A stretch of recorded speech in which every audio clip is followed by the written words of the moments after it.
Okay, next video here about mag particle. Looking at the basic wet bench, kind of simple fluorescent magnetic particle inspection. If you're just kind of taking your broad view here, really what you're looking at is headstock, tailstock. Okay, we would mount our part in between here, which we'll do in just a second. I've got just a round bar here that we're going to use. Okay, so we've got a headstock over here with a copper pad, and a tailstock over here with a copper pad. These guys are removable to some degree to help induce. Let me get one off here. There we go. And removable so that when we induce current, if these copper braided pads start to get worn out, we can replace them with newer ones. And these are starting to get worn out, but we don't need to necessarily replace them yet. They're getting closer. Okay, so headstock, tailstock. When we talk about a head shot, that's what this is all about. Okay? Then we go talking about a coil shot. Here's our coil shot, basically our coil. Inside of here are five braided, or five, I say braided lines, but five wraps of a cable, okay? And this cable really is our conductor, where we would take our piece, set our piece down inside of this coil, low fill factor coil, with this piece in it, and we would induce what we would call ampere turns from our coil. Okay, some people say 5 ampere turns, all that stuff, or depending on the amperage, you start talking about ampere turns then. But anyway, headstock, tailstock for our head shot, basic coil here for our coil shot. This guy across through here doesn't matter the length for our head, okay? This guy here does matter our length for the coil. So, taking a look at that, let's get a look now down at the actual control settings for the bench there. If we're looking here, let me kind of zoom in a little bit, so we can see a little bit better. Okay, here's our bar. Okay, this bar helps us actually push this button right here to tell us whether or not we have any juice flowing or not.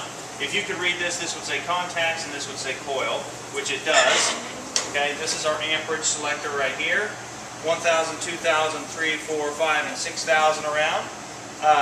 DMAG button. This unit features a DC DMAG, which we can just leave the part in here and push the DMAG button and it'll make our 25 to 30 reversals. Help us out a little bit there. Okay? You hear that kind of clangy thing when I'm switching this? That's telling me that I'm switching back and forth between contacts and coil. Okay? So let's scoot in a little bit closer here. So now we can actually see how this thing works. So let's get you turned back up here where you need to be.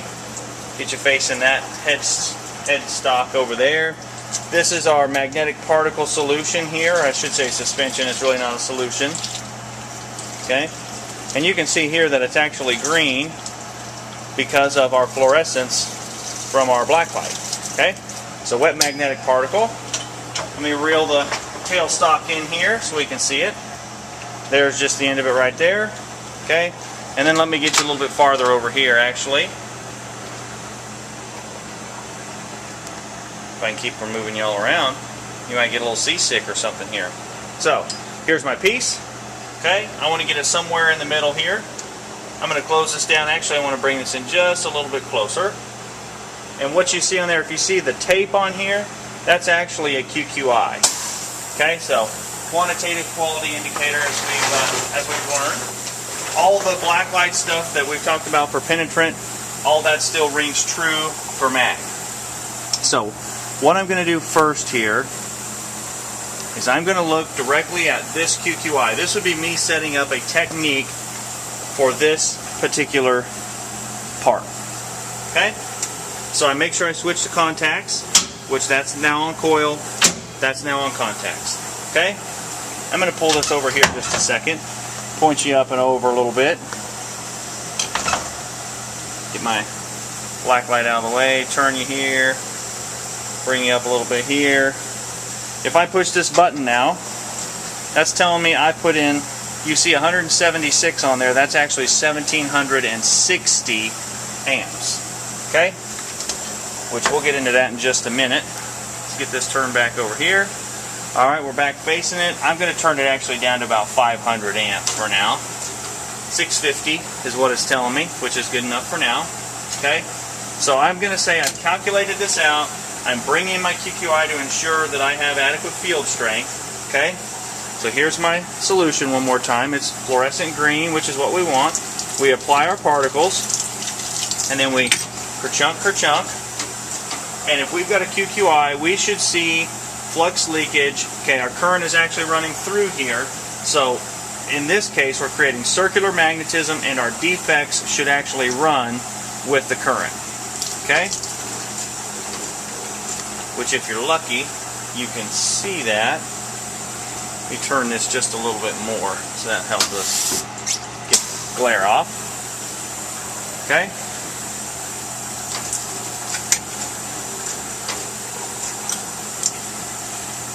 I'm just piddling here for a second. Alright, it is showing up, but it is hard to see. So, anyway, I got a little tape here. I'm trying to clean it off as much as possible. So let's say we set it at 500 amps. We're not sure that's enough. Okay, so we set it at 500 amps. And I don't know if you can see that there. Probably can't see that in the video. But on my QQI, I'll get you close enough here in just a second where you'll be able to see it. Develops a line on my part, which is what I want. So let me get you loose here so I can bring you up to the camera and show you.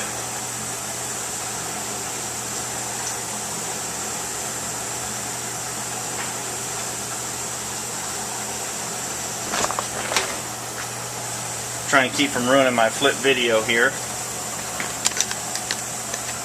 So you're looking at the part still, which is good.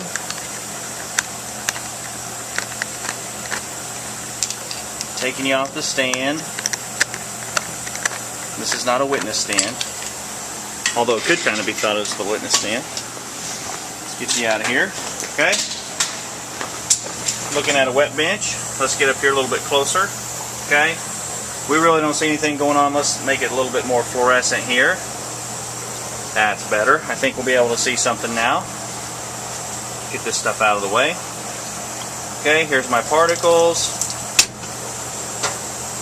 Kerchunk, kerchunk. You should see little bitty lines develop in there, which I did. I'm just going to do it one more time here. I'm going to, there on the left side of your screen, and then right in the center as well, there was my QQI showing up. I'm going to give it a little bit more gas. I'm going to bump us to about 1,000 amps here, and I'm going to do it one more time, see if that gets a little bit more distinct. Which it does. Okay, so now let me try that right there. Just doing this over and over again to try and get a good, there they were, a good clean picture on my QQI here. Okay, so we saw our lines coming straight through here, and actually if you look over here, we've got new lines and new defects developing over there. And you saw them come right to life. There was one right here, and then there's another right there right now. Okay, so let me back out of there. So that tells me I have adequate field strength in my circular field. So 600 amps was really good enough. I cranked it up to 1,000 to get the defects to look a little bit cleaner. Okay, so now we're going to go coil shot, which is going to be a little bit more difficult. So I'm going to flip to coil.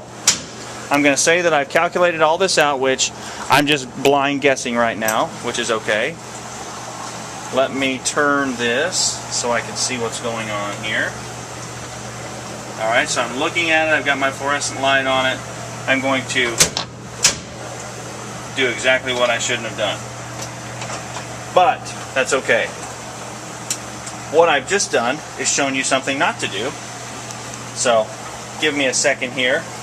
What I did was left my coil, or energized my coil with my black light right down beside it because I only got two hands and I'm trying to run three things. So that's my own fault, but what are you going to do? It happens.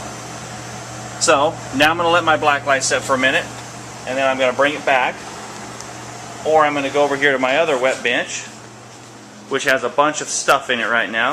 I have a different wet bench, and I'm actually going to grab my other black light from here, bring it over,